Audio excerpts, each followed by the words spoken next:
Innovate and adapt. And innovation clearly is a buzzword these days. Especially every construction company loves to talk about how they're innovating right now. What does innovating and adapting mean? The battlefield's going to change, the market's going to change, technology's going to change, the industry's going to change, things are going to change. And if you don't change with those changes, if you don't innovate, if you don't adapt, you're going to get left behind. On the battlefield, you're going to get killed. In industry, you're going to get bypassed by other companies. That's what's going to happen. So we can only do this if we stay humble, because, well, when we think we know everything and we do everything right and there's nothing more to learn, no new methodologies, no new technology is going to help us, we're going to be in a bad way. So stay humble, keep your open mind, and then look for ways to improve. That's innovate and adapt.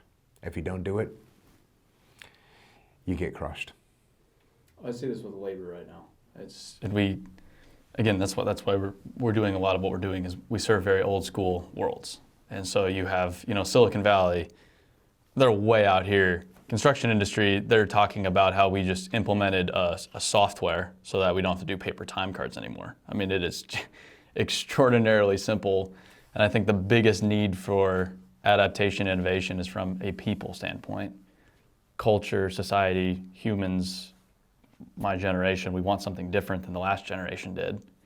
But yet you have the older generation wanting the younger generation to come up like they did and wanting it just as hard as they did. And they just don't understand that they have to adapt, not make it easier, but adapt to these people to make sure their businesses have the people they need long term, is I think where the industry's at right now.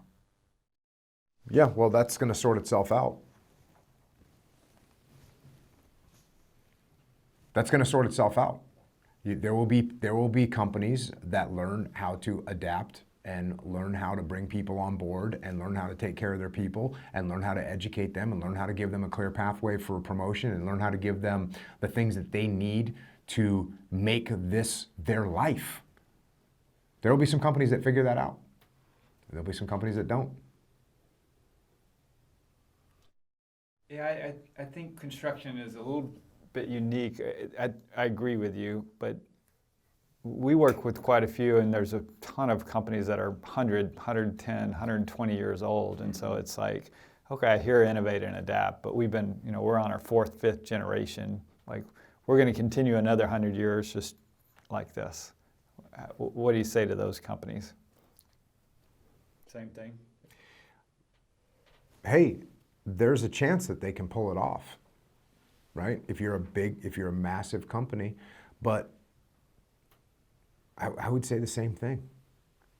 There's going to be some people that come along that realize how to solve this problem, that realize how to take care of their people, that understand like what it means to give someone control over their own destiny, which may seem like a big deal, but it's not a big deal. It's not a big deal to tell someone that's a 18-year-old laborer, hey, we're happy you're working here, and we know it's hard work, and we appreciate it. And you know what your future holds for you?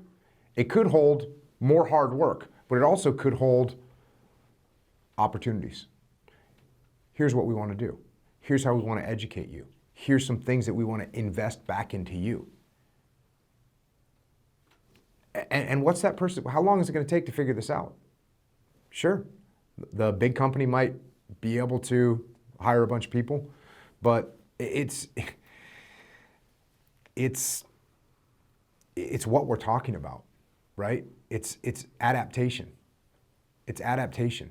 The world changes, and if you don't change with it, you're going to have problems. And I don't care how big you are. Do we want to talk about big companies that have failed, that didn't adapt? I mean, we can talk about that all day long.